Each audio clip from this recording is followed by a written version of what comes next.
ایک مرتبہ سورہ فاتحہ، 3 مرتبہ سورہ توحید کی تلاوت فرمائیں اور ہدیہ کر دیں جناب زہرا صلوات اللہ علیہ کی بارگاہ میں۔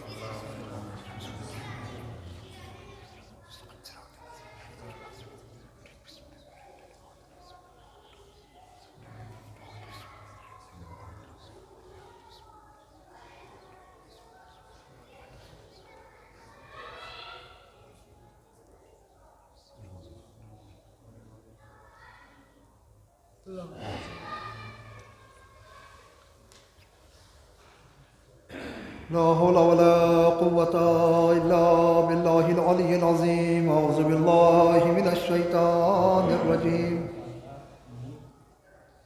بسم الله الرحمن الرحيم۔ الحمد لله رب العالمين، والصلاة والسلام على أشرف الأنبياء والمرسلين، خاتم النبيين ورحمة للعالمين، سيدنا وشفيعنا مولانا بالقاسم محمد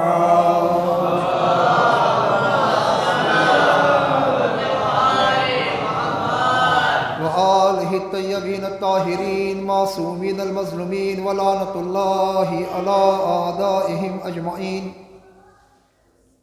أما بعد، فقد قال الله تعالى في القرآن الكريم قوله الحق، بسم الله الرحمن الرحيم، إنا أعطيناك الكوثر فصل لربك وانحر إن شانئك هو الأبتر۔ صلوات علیہ وسلم۔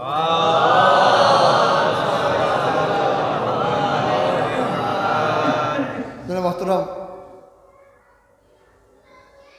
جس سورہ مبارکہ کی تلاوت کا شرف آپ کے سامنے حاصل کیا ہے، علماء کرام تشریف فرما ہیں، تصدیق فرمائیں گے کہ اس سورہ کوثر کا دوسرا نام سورہ فاطمہ ہے۔ یہ وہ قصیدہ ہے جو اللہ نے اپنی کتاب میں جناب زہرا صلوات اللہ علیہ کے لیے پڑھا ہے۔ چونکہ مجلس مخصوص ہیں جناب زہرا صلوات اللہ علیہ سے، کوشش کی جائے گی کہ کچھ ذکر آپ کا بھی ہو، اب باقی کچھ اور بھی آپ تک پہنچانا ہے کہ اے رسول، ہم نے آپ کو کوثر عطا کیا۔ اب یہ کوثر کیا ہے؟ وہ جو روایات کے اندر حوض آئی ہے اس کے منکر نہیں، وہ ہے، مگر اس سورے کے اندر مراد وہ حوض نہیں ہے، چونکہ بعد میں کہا جا رہا ہے فصل لربک وانحر، یعنی کوثر تو دے دیا، اب نماز پر شکریہ میں قربانی کر۔ اب اگر یہ وہی حوض ہے جس کا تذکرہ روایات میں سنی اور شیعہ دونوں کے یہاں، تو کائنات میں جو خلق ہوا ہے صدقہ محمد مصطفیٰ میں خلق ہوا ہے۔ بات سمجھ میں نہیں آتی کہ رسول سے اولاد جیسی نعمت لے کر اللہ ایک حوض عطا کرے، وہ بھی جو اس کے صدقے میں خلق کی ہو۔ ابھی کہیں اس کے شکریہ میں نماز ادا کریں اور قربانی دیں۔ یہ کہا ان شانئک هو الابتر، یقیناً تیرا دشمن بے اولاد ہوگا۔ تو سورہ گویا اپنی خود تفسیر کر رہا ہے کہ دشمنان رسول بے اولاد ہوں گے، رسول بے اولاد نہیں ہوں گے۔ تفسیر یہی بتاتی ہے کہ کسی نے نبی کو تانا دیا کہ یہ ابتر ہو گیا، یعنی ان کا بیٹے کا انتقال ہو گیا، اب اس کا سلسلہ آگے چلنے والا نہیں ہے۔ تو اللہ نے کہا ہم نے آپ کو کوثر عطا کیا، وہ کوثر یہی فاطمہ ہے، یعنی خدا نے ایک بیٹی کی نسل کے اندر اتنی برکت عطا کی ہے کہ کل بھی اسی کی نسل دین اسلام کو بچا رہی تھی، آج بھی اسی کی نسل جو ہے محافظ دین اسلام ہے، چاہے وہ سامنے آ کر حفاظت کرتی ہوئی نظر آئے یا پردہ غیبت پر رہ کر حفاظت کرتی ہوئی نظر آئے۔ اور اگر بات آ جائے تو ایک بات میں اور کہتا چلوں، اور اس کے اندر کوئی برائی بھی نہیں ہے، یہ تو وہ اولادیں ہیں جن کا میں نے ذکر کیا جو معصوم ہیں، جو حجت ہیں، جو فاطمہ کی غیر معصوم اولادیں ہیں، جن کا سلسلہ نسلوں کے بعد جا کے ان سے کہیں ملتا ہے۔ جب بھی دین اسلام پر کوئی مصیبت آتی ہے تو علم جہاد یہی بلند کرتے ہیں، بعد میں آ کر چاہے کتنے مل جائیں۔ آپ کہیں گے ثبوت کیا ہے؟ جتنی بار انقلاب زمانے میں اسلام کو لے کر آتا ہے، نہ جانے خدا کو اس نسل سے کتنی محبت ہے، وہ پرچم انقلاب بلند کرنے والا کسی نہ کسی طرح فرزند فاطمہ ہوتا ہے، چاہے وہ آقا خوئی ہو، چاہے وہ آقا خمینی ہو، چاہے وہ آقا حسن رسول اللہ ہو، سب کو اولاد فاطمہ صلی اللہ علیہ وسلم۔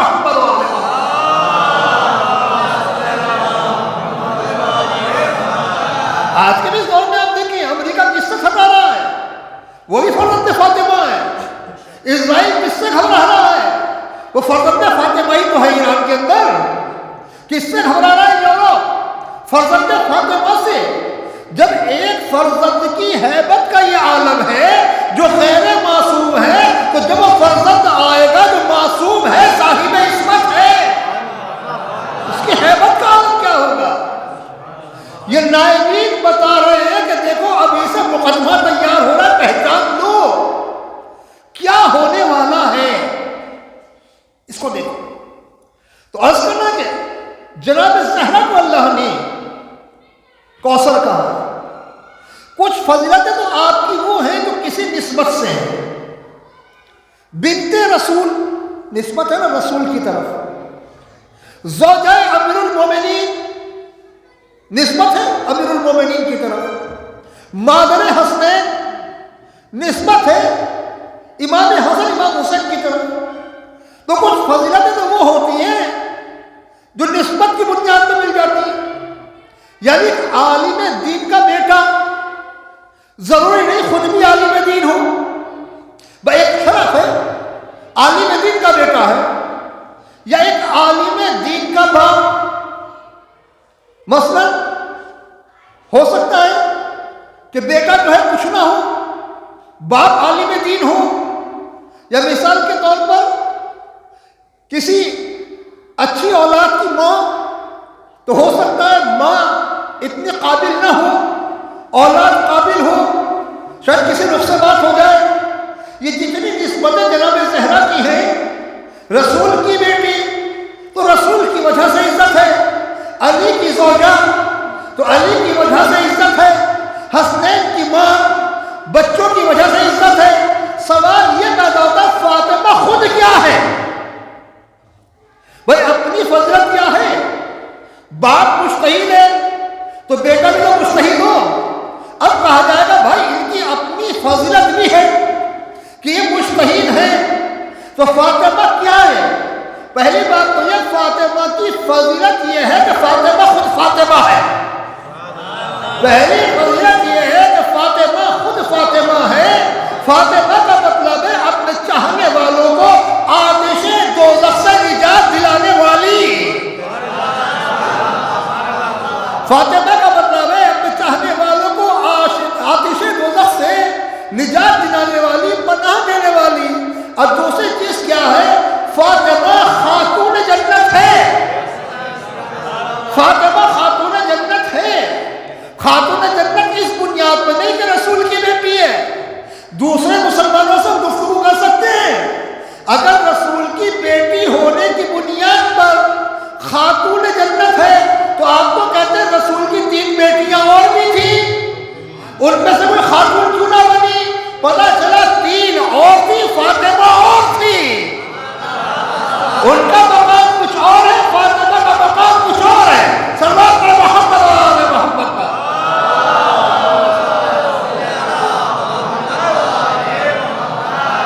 اچھا ہمارا عقیدہ ہے، تحقیق بھی ہے کہ بیٹی نبی کی ایک ہی تھی۔ آپ کہیں گے کیسے؟ اس کی مثال ہے، ہمارے مثال کے اندر 2 یا 4 بیٹیاں ہوں، ہم ایک بیٹی کو تو لخت جگر، نور نظر، پارے جگر سب کہتے رہے، سینے سے لگاتے رہے، اور دوسری 2-3 بیٹیاں ہیں انہیں کبھی کوئی محبت سے بھرا ہوگا جملہ ان کے لیے زبان سے ادا نہ کریں، سب کہیں گے آپ نے انصاف نہیں کیا۔ یہاں رسول کی اگر بیٹیاں اور بھی تھیں تو ایک کو تو خاتون جنت بنا دیا، بچوں کو جوان جنت کا سردار بنا دیا، شوہر کو بنا دیا۔ تو اگر 3 بھی رسول کی بیٹیاں تھیں تو پیغمبر کہتے نا کہ ان میں سے بھی ایک بیٹی جو ہے وہ جنت کے دروازے میں کھڑی ہوگی یا جنت کے کسی باغ میں بیٹھی ہوگی۔ کہتے ہیں جناب فاطمہ کے فضائل پڑھتے ہیں، 3 بیٹیاں اور تھیں، ان کے فضائل کیوں نہیں پڑھتے؟ تو میں ہاتھ جوڑ کر کہوں گا فضیلت آپ لے لیجیے، آپ فضیلت لا لیجیے، ہم ممبر سے بیان کر دیں گے۔ آپ فضیلت لا لیجیے، ہم ممبر سے بیان کر دیں گے۔ بھائی کہاں ہے وہ فضیلت؟ امام بخاری کو نہ ملی، امام نسائی کو نہ ملی، امام ترمذی کو نہ ملی، امام مسلم کو نہ ملی، تو جب انہیں نہ ملی تو ہمیں کیا ملے گی؟ انہوں نے باب فضائل فاطمہ لکھا، مسلم نے باب فضائل فاطمہ لکھا، تو ہم کہہ رہے ہیں فضیلت آپ لائیے، پڑھ کے ہم سنائیں گے، یا ایک کام کیجیے ان کے فضائل آپ پڑھیے، فاطمہ کے فضائل ہم پڑھ رہے ہیں۔ اللہ اکبر محمد علیہ محمد۔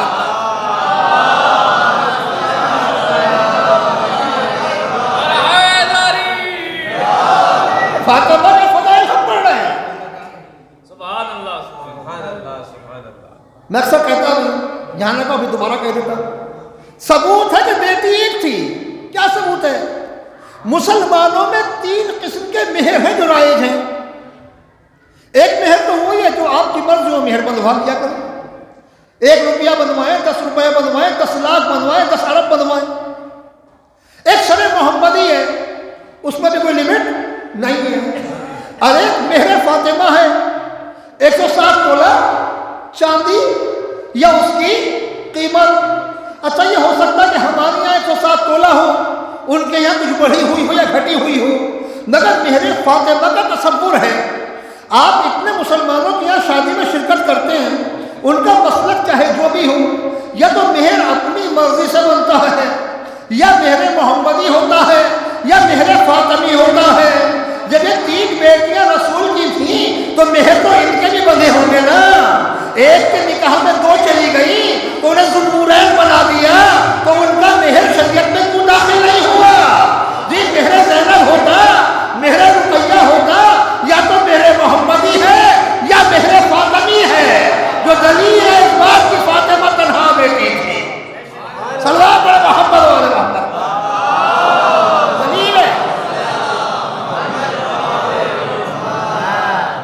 جناب زہرا صلوات اللہ علیہ،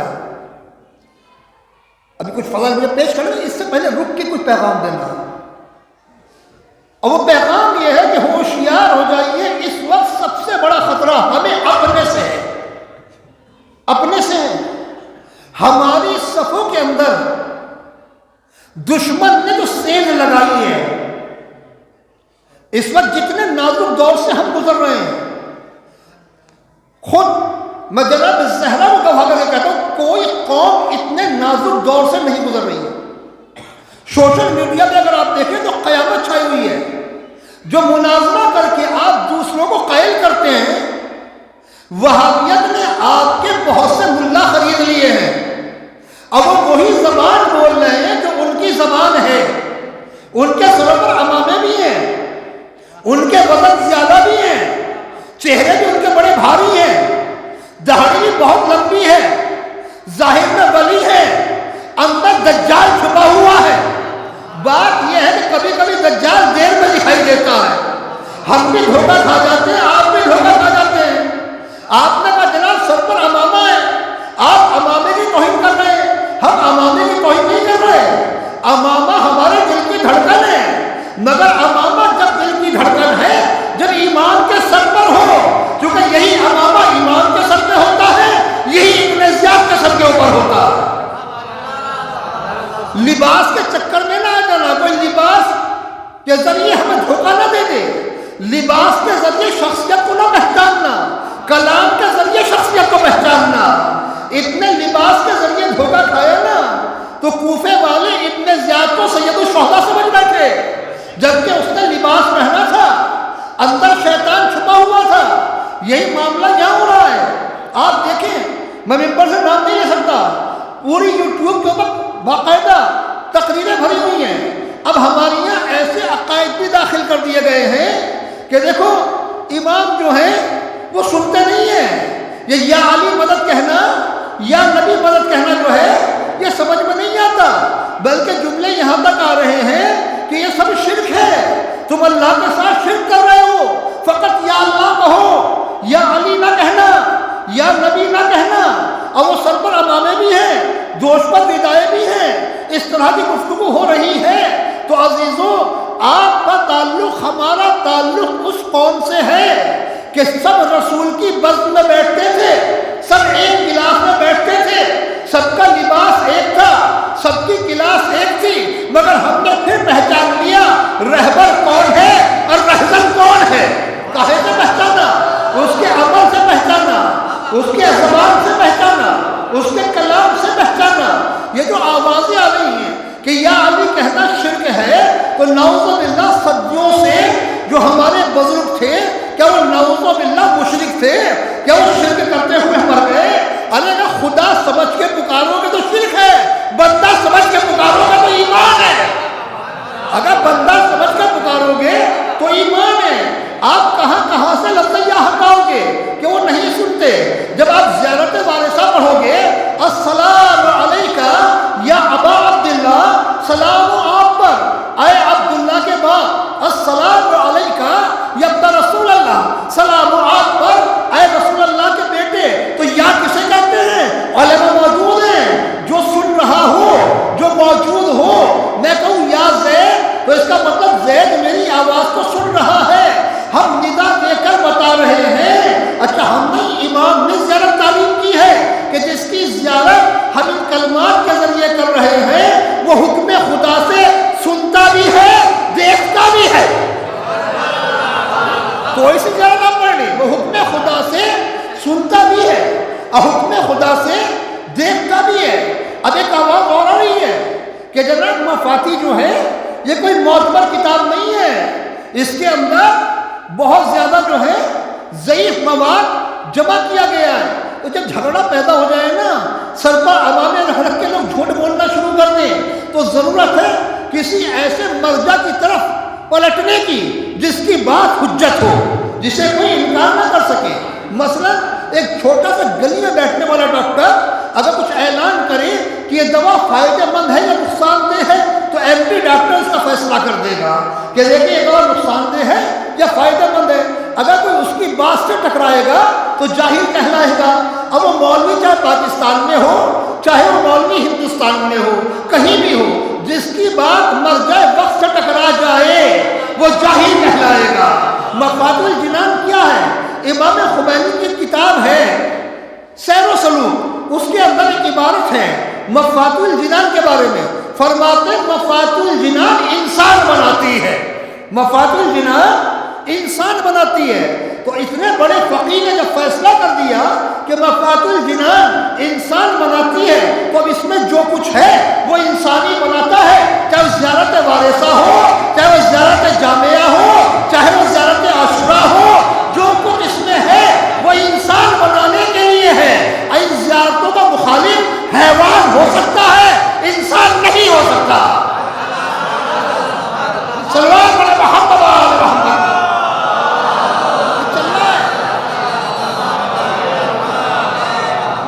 یہ باقاعدہ پلان چل رہا ہے قوم کو برباد کرنے کی۔ اچھا ایک مصیبت ہے، یہاں جو بھی آواز بلند کرتا ہے اس کے پیچھے 100 500 1000 لوگ ہو جاتے ہیں۔ بھائی اگر تو پوچھنا کس سے، کل کا زمانہ کتنا اچھا تھا؟ بھائی اگر کوئی اختلاف ہوا، آقا خود یہ کہہ رہے ہیں، بات ختم ہو گئی، امام خمینی کا فتویٰ یہ ہے، بات ختم ہو گئی۔ اب تو معاملہ یہاں تک آ گیا ہے، سر پر امامہ ہے، دوش پر ردا ہے، اب باقاعدہ مجلس پڑھی جا رہی ہے بعنوان سویم۔ اب کہا جا رہا ہے کہ جو تم اعمال کرتے ہو یہ مردوں کو پہنچتے ہی نہیں، ان کے لیے تو وہی ہے جو وہ کر گئے۔ نہ اس مجلس کا فائدہ ہے، نہ اس قرآن خوانی کا فائدہ ہے، کوئی فائدہ ہی نہیں ہے۔ باقاعدہ تقریر کی جا رہی ہے، حضور اگر یہ آپ کی بات فلسفہ ٹھیک ہے تو کیا آپ آقا سیستانی سے زیادہ اسلام جانتے ہیں؟ آقا خامنہئی سے زیادہ اسلام جانتے ہیں؟ اگر زندہ کا عمل مردہ کو فائدہ نہیں پہنچاتا تو تمام فقہا نے نماز وحشت قبر کا ذکر کیوں کیا ہے؟ تمام فقہا نے نماز وحشت قبر کا تذکرہ کیوں کیا ہے؟ اگر زندہ کا عمل مردہ کو فائدہ نہیں پہنچاتا تو اجازے کی نمازیں کیوں ہیں؟ اجازے کے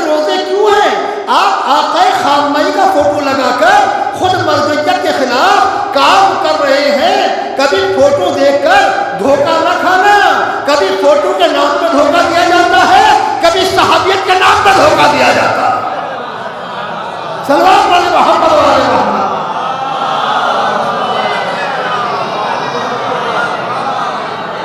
کم سے کم جس کی ہم تقلید کرتے ہیں اس کی توضیح کا اتنا علم ہم کو ہونا چاہیے کہ جس کی تقریر ہم سن رہے ہیں اس کی بات اس توضیح سے نہیں ٹکرا رہی. یہ فقیہ کے خلاف تو نہیں ہے, یہ مرکز کے خلاف تو نہیں ہے.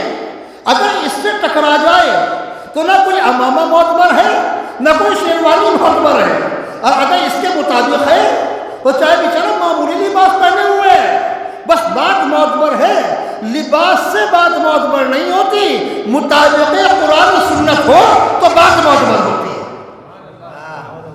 اگر اس کے مطابق بات ہو کیا رہا, عجیب و غریب معاملہ. اچھا چلیے آپ زیادتی کی بات چھوڑ دیں, مفادی کی بات چھوڑ دیں, وہ سنتے ہیں کہ نہیں سنتے؟ تمہاری نمازی زیارت پہ ختم ہو رہی ہے. تشہد پڑھا, کیا کرتے ہیں مسلمان؟ السلام علیکہ ایھا النبی ورحمۃ اللہ وبرکاتہ. سلام آپ پر اے نبی اور اس کی رحمتیں ہوں. تو جب نبی سنتے ہی نہیں تو سلام کسے کر رہے ہو؟ یہ تو نماز ہے, اس سے کیسے بھاگیں گے؟ سلام کسے کیا؟ پھر خطاب کیا السلام علینا وعلی عباد اللہ الصالحین. سلام و تم پر اے اللہ کے صالحین بندو. تو اس کا مطلب رسول ہی نہیں سنتے, کچھ بندے اور بھی ہیں جو سلام کو سنتے ہیں. دیکھا السلام علیکم ورحمۃ اللہ وبرکاتہ, سلام و تم پر اور رحمتیں ہوں. عزیزو اگر کوئی نماز پڑھ رہا ہو اور کوئی مسجد میں داخل ہو تو کہا السلام علیکم, تو سب کہیں گے نماز باطل ہو گئی. آپ نے کلام کیا ہے غیر اللہ سے, نماز کو دوبارہ پڑھو. یہ کون سے بندے ہیں کہ ہم نماز کے عالم میں ہیں, انہیں سلام کر رہے ہیں اور نماز باقی ہے. اگر چھوڑ دیں تو نماز باطل ہے نا کچھ بندے جنہیں سلام کر رہے ہیں. تو کون سے صالح بندے ہیں؟ یقیناً وہی ہیں جن کے اوپر نبی کے ساتھ ساتھ درود پڑھنا واجب ہے. اللہم صلی علی محمد و آل محمد. اللہ رحمتیں نازل فرما محمد پر اور ان کی آل پر. اچھا یہ تو محمد و آل محمد ہے, یہ پتہ نہیں بیان جب دیتے ہیں تو کوئی نشہ کرنے کے بعد دیتے ہیں یا ان کو ہذیان ہو جاتا ہے. بیان دینے سے پہلے ہم تو بات اپنے اسٹیشن کی کر رہے ہیں کہ یہاں پہ ایسے لوگ کہاں سے داخل ہو گئے. آپ کہہ رہے ہیں وہ نہیں سنتے.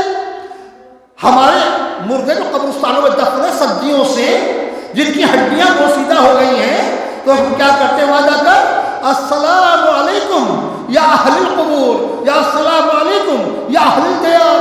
سلام تم پر اے قبروں کے رہنے والوں. تو جب سنتے نہیں تو یہ آپ سلام کیوں کر رہے ہیں؟ پتا چلا مومن کو مرنے کے بعد خدا اتنی طاقت دے دیتا ہے کہ جو زندگی سے زیادہ ہوتی ہے.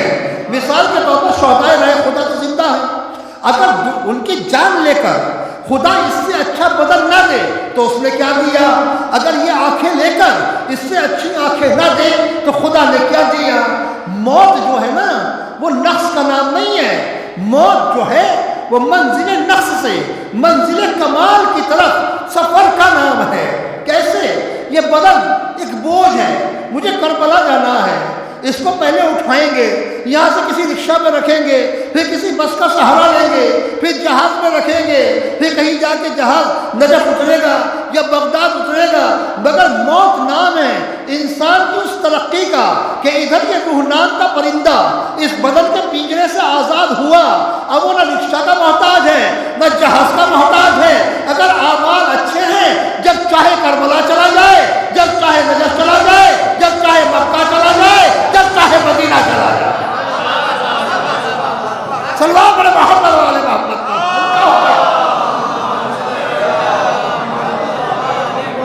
یہ صرف ایک بوجھ ہے, کچھ نہیں ہے, صرف ایک بوجھ ہے. تو جب مجھ جیسے کو یہ ترقی موت دے رہی ہے تو وہ شخصیات جن کے صدقے میں کائنات خلق کی گئی ہے ان کی ترقی کا عالم کیا ہوگا؟ تو ذرا محترم ضرورت ہے کہ ہم اپنے علماء کی لکھی ہوئی کتابوں پر نظر رکھیں۔ اب میں نے یہ بات ایسے نہیں کہی ہے، اب معاملہ مشکوک ہو گیا، بات بہت آگے جا چکی ہے۔ جو متقی پرہیزگار علماء ہیں ان کا احترام اپنی جگہ، یقین نہ کیجیے گا کہ یہ بھی کہے میں رہبر کا وکیل ہوں۔ ثبوت ہے میرے پاس، پوری ویڈیو ہے جو رہبر نے بیان دیا، کہا میرے نمائندے وہ بات کہی نہیں رہے جو میں کہتا ہوں۔ رہبر معظم آقا خامنہئی کہہ رہے ہیں میرے نمائندے وہ بات کہی نہیں رہے ہیں جو میں کہتا ہوں۔ ہو سکتا ہے میری فکر اور ہو، ان کی فکر اور ہو، میرا عقیدہ اور ہو، ان کا عقیدہ اور ہو۔ اب کہتے ہیں میں کسی سے کیوں کہوں گا میری زبان بولو، الحمدللہ میں بولنے پر خود قادر ہوں، میرے منہ میں خود زبان ہے، اسے میری بات ماننا جو میں کہوں۔ جو نمائندہ ہے وہ نمائندے کی بات ہوگی، وہ میری بات نہیں ہوگی۔ ارے جب صحابی بگڑ سکتا ہے تو نمائندہ کیوں نہیں بگڑ سکتا؟ سلوات بڑے محبت والے محمد پر، حالات بہت خراب ہے، بہت برے حالات جس سے ہم گزر رہے ہیں۔ پتہ نہیں رہبر کا نام لے کے کیا کیا کہا جا رہا ہے، آقا سیستانی کا نام لے کر کہا، جو ان سے سنیے بس اس کے اوپر عمل کیجیے، ان کی توضیح ہمارے ہاتھ میں ہو، اسی کے اوپر ہمیں عمل کرنا۔ جو بات اس سے ٹکرا جائے وہ ہمیں قبول نہیں ہے۔ بس ان سے پوچھئے کیا جائز ہے کیا ناجائز ہے۔ یہاں سب سے بڑا جھگڑا جو ہو رہا ہے یہی ہو رہا ہے کہ قوم کے اندر دشمن کی ایک سازش ہے کہ اس قوم کو ویسے تو ختم نہیں کیا جا سکتا، اس قوم میں فرقے بنا دو، شیعوں کے اندر گروہ بنا دو۔ وہ چھوٹے چھوٹے شوشے چھوڑتے رہتے ہیں۔ وہ شوشے کیا ہوتے ہیں؟ بھائی آپ نے اس علم پہ اتنا پیسہ کیوں لگا دیا، آپ نے اس تابوت پہ اتنا پیسہ کیوں لگا دیا، آپ نے اس امام بارگاہ پہ اتنا پیسہ کیوں لگا دیا؟ بھائی لگانے والے نے لگایا ہے، اپنی مرضی سے لگایا ہے، آپ کو پریشانی کیا ہے؟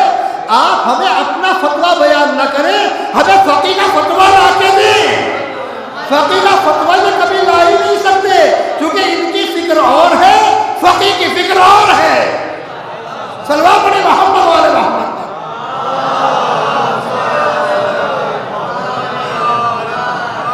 یہ حقیقت نہ جانے اس وقت کیا ہو رہا ہے یا کیا ہونے جا رہا ہے۔ کوئی کہہ رہا امام نہیں سنتے، کوئی کہہ رہا یا علی مدد نہ کہو، کوئی کہہ رہا یا نبی مدد نہ کہو۔ ابھی 2 مہینے پہلے رہبر معظم آقا خامنہئی جب توسل کی بات کرتے ہیں تو خطبہ جمعہ کے اندر کہتے ہیں اے بندگان خدا، میں تو خود سوچتا ہوں یہ مجھے اتنی عزت کس طرح مل گئی، میں تو اس قابل تھا بھی نہیں، میں نے کوئی ایسا کام کیا بھی نہیں، یہ اس کے سوا کچھ نہیں ہے کہ یوسف زہرا کی دی ہوئی بھیک ہے۔ رہبر معظم کا یہ رہبر یوسف زہرا کی دی ہوئی بھیک ہے، تو یقیناً جو ان سے توسل کرتا ہے وہ کامیاب ہو جاتا ہے۔ یہ اللہ کے دیے ہوئے ذریعے ہیں، اب بغیر ذریعے کے کوئی کام ہوتا نہیں۔ اللہ قادر ہے مگر بغیر ذریعے کے کوئی کام نہیں ہوتا۔ آپ کو گرمی چاہیے، ذریعہ سورج، آپ کو ٹھنڈی روشنی چاہیے، ذریعہ چاند، آپ کو راستہ طے کرنا ہے، ذریعہ ستارے، جناب موت قبض ہونی، روح قبض ہونی ہے، ذریعہ فرشتے، ملک الموت، اس کے مددگار فرشتے، یا جنگ احد و بدر کے اندر فرشتوں کا آنا، اللہ ڈائریکٹ مدد کرنے نہیں آتا، اس کی مدد کسی شکل میں آتی ہے، اور سب سے بہترین شکل وہ ہے کہ جس کا چہرہ ید اللہ ہے، آنکھ عین اللہ ہے، زبان لسان اللہ ہے۔ سلام علی محمد و آل محمد۔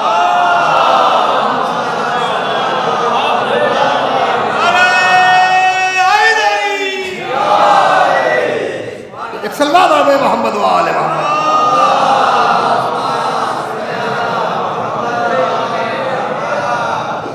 اگر علم توحید سے متعلق کوئی علم حاصل کیا ہوتا تو پتہ چل جاتا، جب کوئی اپنے آپ کو عشق دریائے عشق توحید کے اندر غرق کرتا ہے تو اس کی مرضی اللہ کی مرضی ہو جاتی ہے، اس کی ذات تعارف توحید کا ذریعہ بن جاتی ہے۔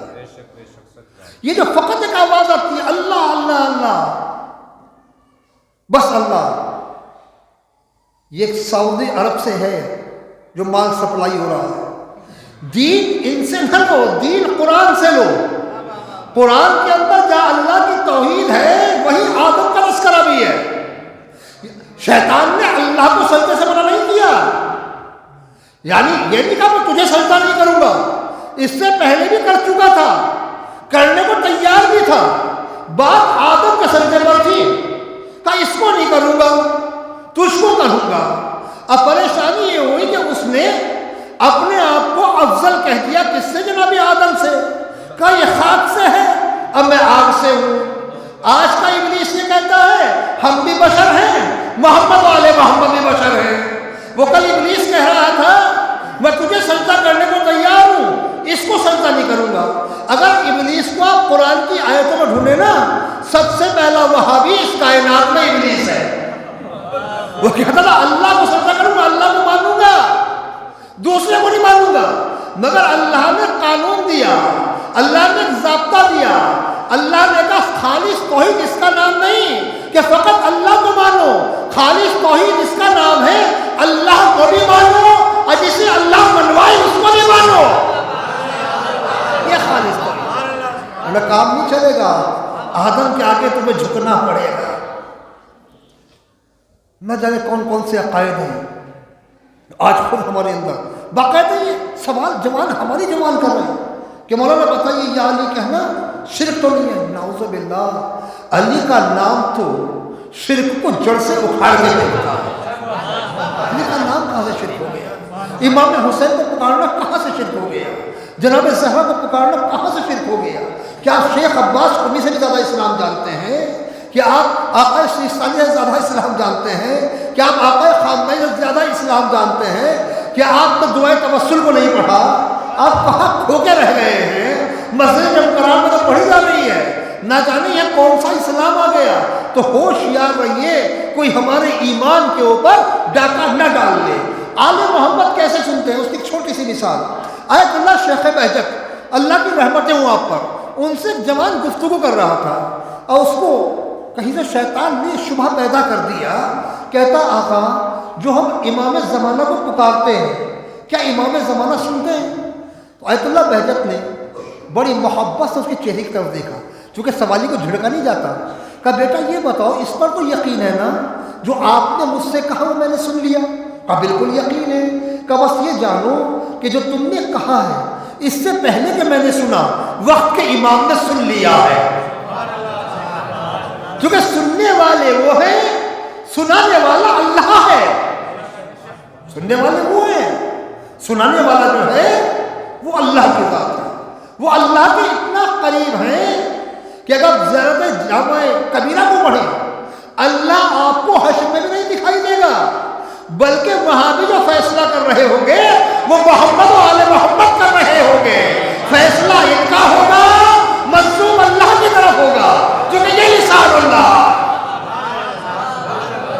اللہ وہاں بھی نہیں دکھائی دے گا۔ تمام زیارات کو آپ پڑھیں گے نتیجہ نکلے گا۔ آل محمد کا احاطہ ہو ہی نہیں سکتا، ان کے فضائل تک کوئی پہنچ ہی نہیں سکتا۔ نہ جانے لوگ کہاں سے فضائل پر ڈاکہ ڈالنے کے لیے چلے آ رہے ہیں۔ عزیزوں کون آل محمد؟ وہ آل محمد، آپ تو حدیث قصہ سنتے ہیں، جناب زالہ کا ذکر چل رہا ہے۔ حدیث قصہ کو کبھی بچوں سے کہہ رہا ہوں، بزرگوں سے معافی کے ساتھ، کبھی اس کے معنی کے ساتھ پڑھا کیجیے، اس میں غور بھی کیا کیجیے یہ حدیث قصہ کیا کہہ رہے ہیں۔ دیکھیں معصوم جب معصوم سے روایت کرتا ہے تو اس کا نام لیتا ہے۔ مثلا امام صادق علیہ السلام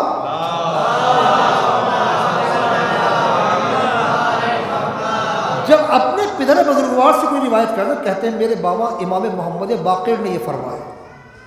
اب کئی لوگ کسی کا نام نہیں لیتے، صرف بات بیان کرتے ہیں، اس کا مطلب یہ فقط اپنے علم امامت سے بیان کر رہے ہیں، اور جو نقل کر رہے ہیں یہ اپنے بابا سے روایت آئی ہے اس کو نقل کر رہے ہیں۔ آپ حدیث قصہ کے تیور دیکھیں، سیدھی روایت جناب فاطمہ سے شروع ہوتی ہے، اب کہیں جناب زہرا یہ نہیں کہتی میرے بابا نے مجھے آگاہ کیا، بالکل ایسا ہے جیسے ہر چیز جناب زہرا خود دیکھ رہی ہے۔ چلیے تو خود ہی دیکھ رہی تھی، رسول کا آنا، چادر کا طلب کرنا، حسنین کا آنا، امیر المومنین کا آنا، سلام کرنا، چادر میں داخل ہو جانا، مگر آسمان پر کیا ہو رہا ہے یہ کیسے پتا چلا؟ کہ جب چادر کے نیچے جمع ہو گئے تو اللہ نے آسمان والوں سے کہا کہ اے اہل آسمان، یہ فرشتوں نے کہا چادر کے نیچے کون ہے؟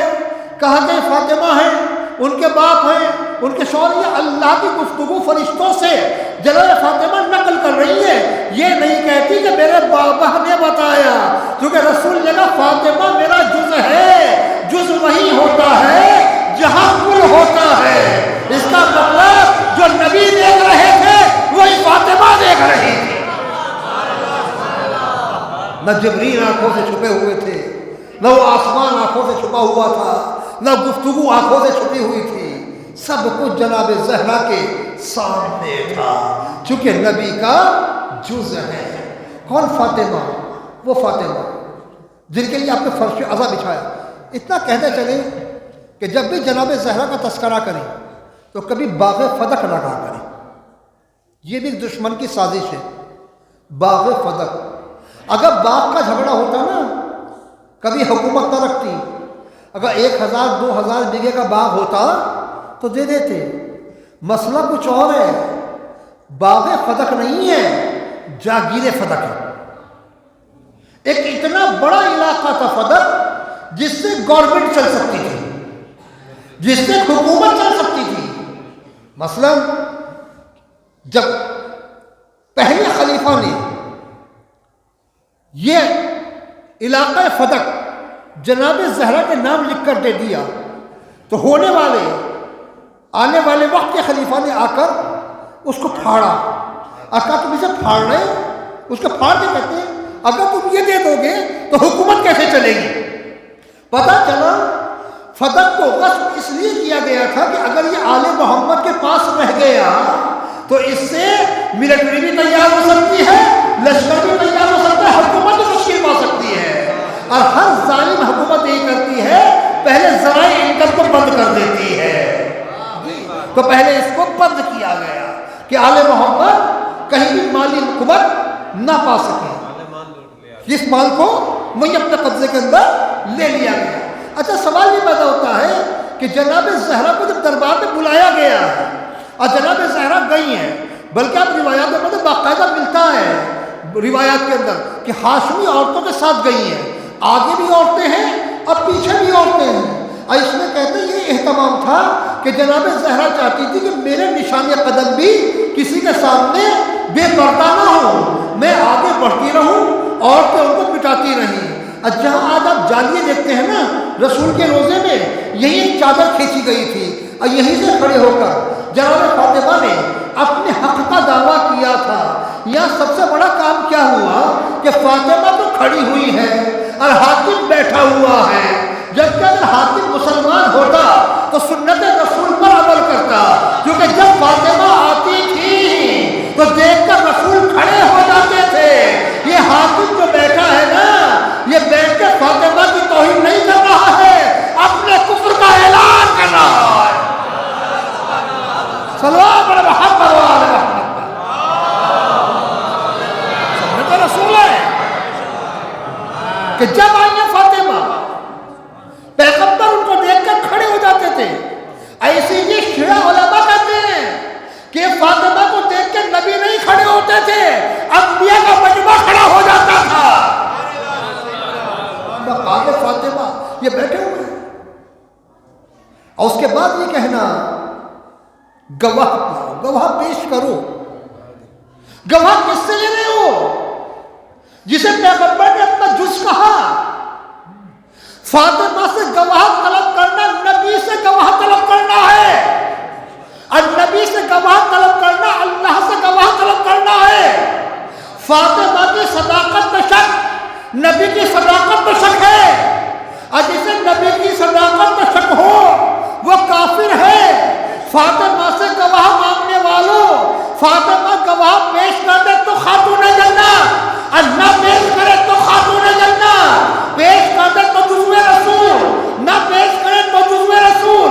مگر تم نے گواہ طلب کر کے نبی کی صداقت میں شک کیا ہے، اپنا اسلام پیش کرو، فاطمہ سے گواہ طلب نہ کرو۔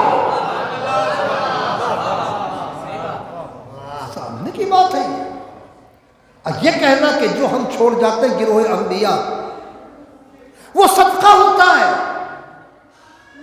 ہم گروہ انبیاء کسی کو اپنا وارث نہیں بناتے، تو جہاں تک یہ آواز جاری ہو، اگر ہو سکے تو کوئی جواب لا دے، اور اگر جواب لا دے تو ہم ہاتھ چومنے کو تیار ہیں۔ جب پہلے خلیفہ کا انتقال ہوا ہے تو وہ اپنی بیٹی ام المومنین سے اجازت لیتے ہیں کہ بیٹی کیا میں یہاں دفن ہو جاؤں؟ کہا میری اجازت ہے۔ اور جب دوسرے خلیفہ کا وقت آخر آیا تو ام المومنین کے پاس آدمی بھیجا، کہا جا کر اجازت طلب کرو کہ کیا مجھے اجازت ہے میں بھی اس حجرے میں دفن ہو جاؤں؟ تو جس کی حکومت ہوتی ہے نا وہ ساری فائلیں غائب کر دیتا ہے۔ کہا کچھ ایسا کرو کہ نبی کے پاس قبریں بنواؤ تو صحیح میں عزت بن جاؤ گے۔ ارے اگر نبی کہتے کہ یہاں دفن کرنا تو عزت تھی، زبردستی جا کے لیٹ جانے سے عزت نہیں ہوتی، مگر ایک بات ثابت ہو گئی۔ کہا کہ اجازت لو کہ کیا مجھے وہاں دفن کیا جا سکتا ہے؟ ارے جب نبی وارث چھوڑتے ہی نہیں تو آپ کی بیٹی حجرے کی وارث کیسے بنی؟ بھائی جب نبی کا کوئی وارث ہی نہیں ہوتا، جب بیٹی وارث نہیں ہے تو بیوی وارث کیسے بن گئی؟ آپ کا اجازت مانگنا بتا رہا ہے نبی کا وارث ہوتا بھی ہے، نبی وارث چھوڑتا بھی ہے۔ ورنہ اجازت آپ نے کیوں مانگی؟ اچھا سوال ایک اور ہے، کیا نبی کی زوجہ کو اجازت دینے کا حق تھا؟ سلوات پڑھیے محمد والے محمد کا۔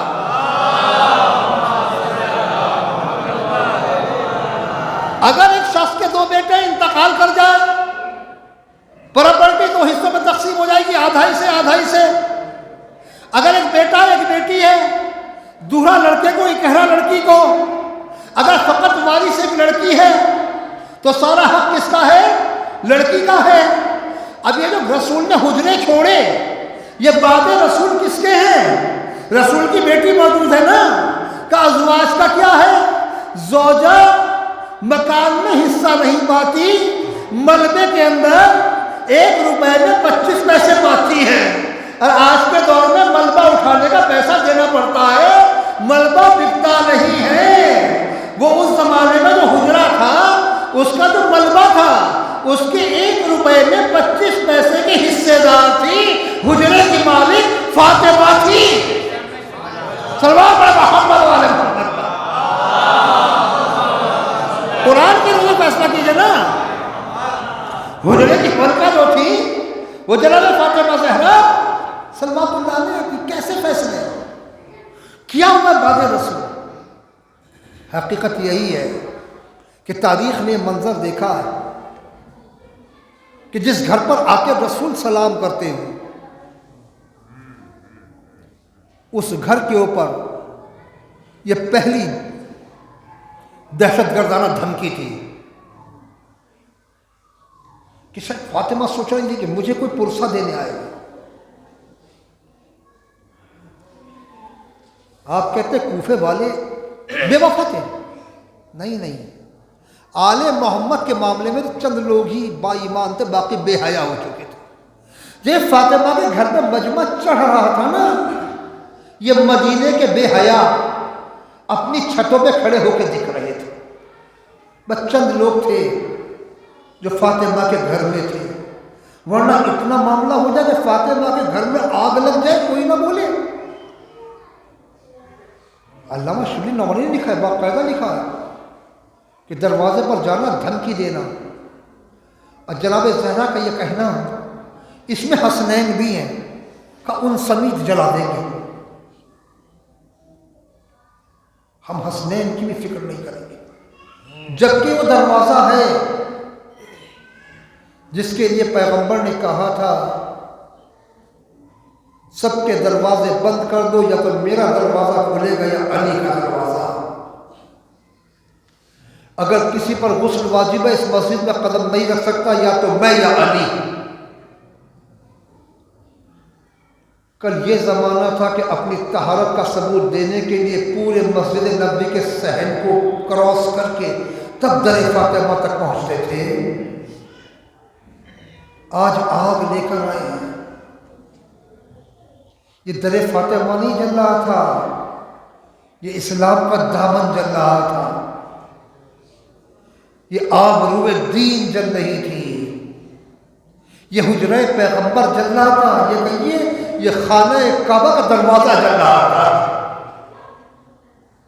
آگ لگائی گئی۔ عزیزوں،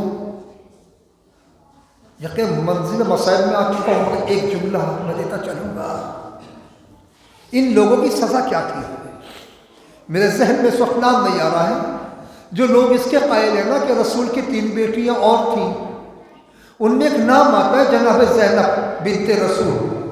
جب یہ مکہ میں رہ گئی تھیں تو مدینے کی جانب آ رہی تھیں، ایک شخص تھا کہ جس نے ان کو خوفزدہ کیا، اب کہتے ہیں اس زمانے میں یہ حاملہ تھی، وہ بچہ ضائع ہو گیا، تو جب مکہ فتح ہوا ہے تو پیغمبر نے اس شخص کا نام لے کر کہا تھا کہ اگر خانہ کعبہ کے پردے سے بھی لپٹا ہوا ہو، سب تاریخوں نے لکھا ہے، اسے قتل کر دینا۔ تو رسول نے یہ فیصلہ دے دیا تھا، آپ کے بقول اگر وہ بیٹی رسول کی تھی کہ جو ایسا حملہ ہو کہ رسول کی بیٹی کے بچے کو قتل کر دے، ایسا حملہ کرے، اگر کعبے کے غلاف سے لپٹا ہوا بھی ہو تو قتل کر دینا۔ اگر آج رسول ہوتے تو محسن کی شہادت کے اوپر کیا فرمان جاری کرتے؟ وہ باپ جو بیٹی کو دیکھ کے کھڑا ہو جاتا ہو، جس دروازے پہ جا کے وہ سلام کرتا ہو، پہلے اس کو آگ لگائی جائے، اب پھر وہ دروازہ اس کے اوپر گرایا جائے۔ اب دروازے کی کہ میں اس مقدس بیوی کے شکر میں بے بس ہو جائے، اب ماں کو زخمی کر کے بچے کی جان لے کر شکر میں مقدس کر رہا تھا۔ باقی مسائل تو ہم کل سنیں گے، مگر میں اتنا ہی اشارہ دیتا چلوں کہ فاطمہ نے ٹوٹی ہوئی پسلیوں کے ساتھ یہ ایام گزارے ہیں۔ 3 جمادی الثانی کو نماز عصر پڑھنے کے بعد، یعنی ظہر پڑھنے کے بعد جناب زہرا کی شہادت ہوئی ہے۔ امیر المومنین نے وصیت کے مطابق خود غسل دیا ہے۔ اب وصیت میں یہ بھی وصیت تھی کہ یا علی جب آپ مجھے غسل دینا تو میرا لباس بدن سے جدا نہ کرنا، لباس کے اوپر سے دینا۔ اور علی جیسا بہادر میں غسل دیتے ہوئے رویا ہے، جب پتہ چلا ہے غسل دیتے ہوئے کہ زہرا کی پسلیاں شکستہ، زہرا کی پسلیاں ٹوٹی ہوئی ہیں۔ 3 دن کہتے ہیں ایسے گزارے ہیں کہ جب دعا کرتی تھی تو ایک ہاتھ پہلو میں ہوتا تھا، ایک ہاتھ اٹھا ہوا ہوتا تھا۔ جس فاطمہ کے باپ نے ہزاروں بتوں کے سامنے سے اٹھا کر ایک وحدہ اللہ شریف کے سامنے لا کر جھکایا تھا، بے عزت کو عزت دار بنایا تھا، آج اس فاطمہ کو یہ اجر رسالت ادا کیا جا رہا ہے کہ اس کی پسلیاں توڑیاں انہوں نے خود کو مسلمان کہتے تھے۔ مسلمانوں تاریخ تم سے سوال کرتی رہے کہ بتاؤ تمہارے رسول کی ایک ہی بیٹی تھی، اس کی قبر کہاں ہے؟ قبر کی نشان نہیں کرتی۔ کوئی کہتا ہے بقی میں، کوئی کہتا ہے گھر میں، کوئی کہتا ہے ریاض الجنہ میں ہے۔ ارے جن کا اسلام بھی مشکوک ہے ان کی قبریں موجود ہیں، اور جو رسول کی پارہ جگر ہے اس کی قبر آج بھی مدینے کی گلیوں کے اندر غائب ہے۔ کب جانشین حیدر کرار آئے گا، کب اس قبر کا پتہ چلے گا کہ اصل قبر کون سی؟